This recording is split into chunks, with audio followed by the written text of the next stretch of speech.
Two vehicles sit side by side. One carries a $500,000 price tag, the other demands $5 million. At first sight, they're both extraordinary. They're both rare. They're both engineered to turn heads on any road in the world. But here's what most people miss. Does that $4.50 million price difference actually translate into something you can see? Or is it invisible wealth, hidden in places only the owner will ever notice? Today, we're pulling back the curtain on ultra-luxury. We're going to explore exactly where that money goes, why some cars cost 10 times more than others, and whether the difference is real or simply a matter of perception. When you encounter a $500,000 supercar, the impact is immediate and undeniable. These vehicles are designed to assault your senses. Carbon fiber panels cast the light at aggressive angles. The body sits impossibly low to the ground. The lines flow from nose to tail with mathematical precision. Everything about it screams ambition, power, and wealth. These cars are built to be noticed. They're engineered to make people stop and stare. There's nothing subtle about a $500,000 supercar. It announces itself the moment it appears. Now introduce a $5 million hypercar into that same scene. What strikes you first isn't volume, it's silence.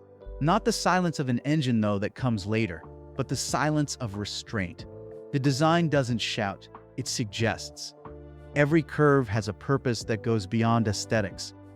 Every angle was determined by aerodynamics, not ego. A $5 million car doesn't need to prove it's expensive. It assumes you already know. The design language shifts from aggression to sophistication, from look at me to I'm aware you're looking. The wealthy are divided into two categories: those who want everyone to know they're wealthy, and those who prefer only other wealthy people to understand what they own. The $5 million car is built for the latter group. The $500,000 car features materials that would be considered lavish in almost any context. The leather comes from the finest tanneries in Europe. Alcantara covers surfaces that your hands will touch. Carbon fiber isn't just decorative, it's structural, reducing weight and increasing rigidity. When you sit inside a $500,000 vehicle, you immediately feel the quality. This is world-class manufacturing. This is the best money can buy at that price point. But walk into a $5 million car, and something shifts. The leather here wasn't just sourced. It was selected from specific herds, aged in controlled conditions, and hand-stitched by craftspeople who spent decades perfecting their skill. Some leather panels in these cars take weeks to complete. The stitching pattern isn't random.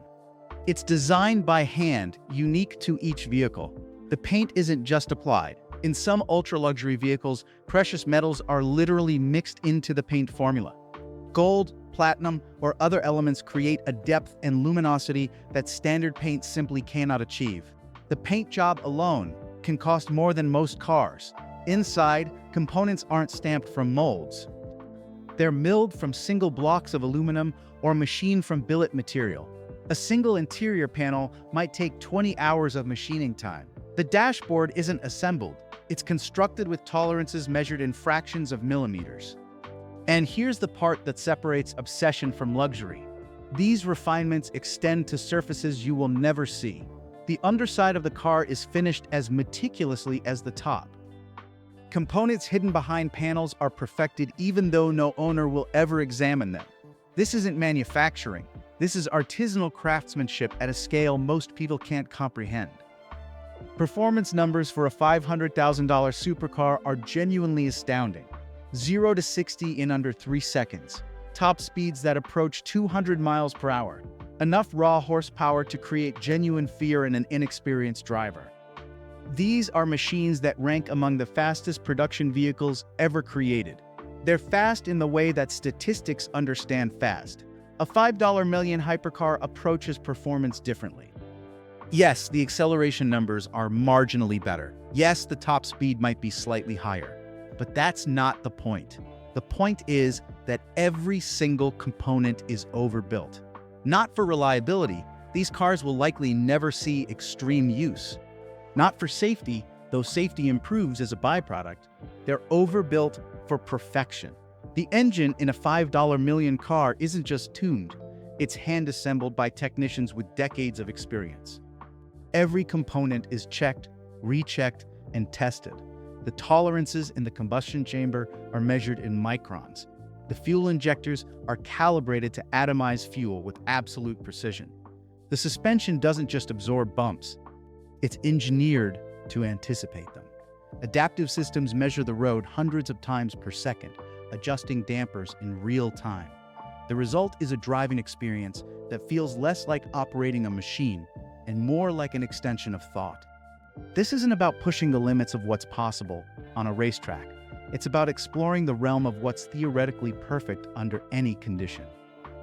Here's the fundamental difference that separates these two vehicles in ways that have nothing to do with engineering or materials.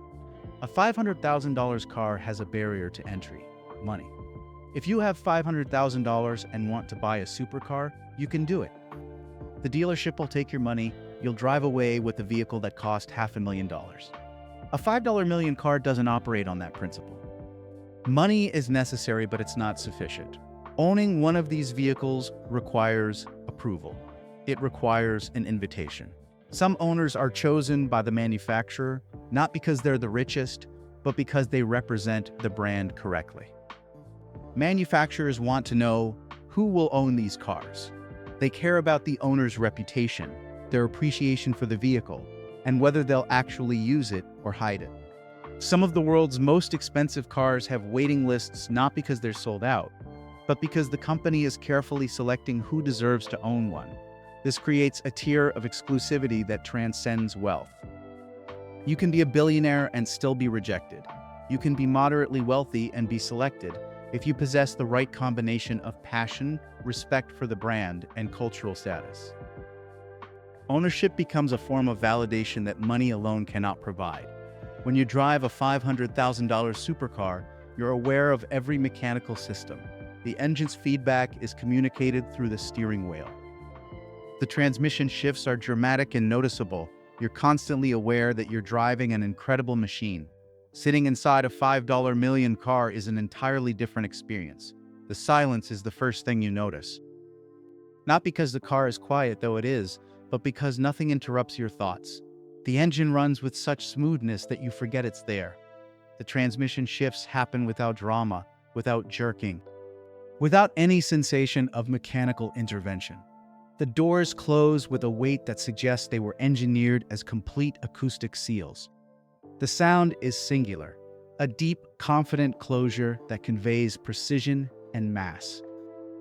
The controls respond to input without delay or interpretation. When you adjust the climate control, the system doesn't search for the temperature. It knows. When you press a button, something doesn't activate. It was already anticipating your action. The steering doesn't require correction. The car seems to know the road and adjust its line without conscious input from the driver. The braking system modulates with such sophistication that deceleration feels like a natural process rather than a force being applied. This car doesn't need to prove itself moment by moment. It assumes competence. It assumes you understand that everything has been perfected. It doesn't demand your attention. It earns your trust. The question isn't whether you can see the $4.50 million difference. The answer is sometimes yes, sometimes no, but that's not the point.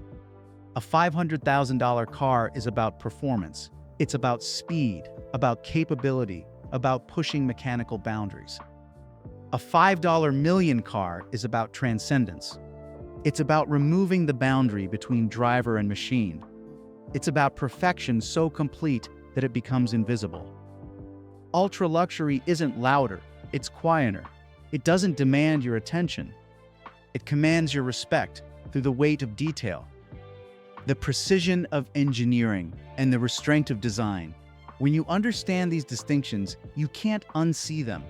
The difference between a $500,000 car and a $5 million car isn't always visible. Sometimes it's in materials you'll never touch. Sometimes it's in engineering you'll never see. Sometimes it's in the social architecture that decides who's worthy of ownership. But the real difference is in philosophy. One car is designed to impress. The other is designed to satisfy the person who already understands perfection. Luxury, at its highest level, isn't about spending more money. It's about the details that reshape how you experience reality. And that's worth every penny. The difference between a $500,000 car and a $5 million car isn't always visible. Sometimes it's in materials you'll never touch. Sometimes it's in engineering you'll never see. Sometimes it's in the social architecture that decides who's worthy of ownership. But the real difference is in philosophy. One car is designed to impress. The other is designed to satisfy the person who already understands perfection. Luxury, at its highest level, isn't about spending more money. It's about the details that reshape how you experience reality. And that's worth every penny.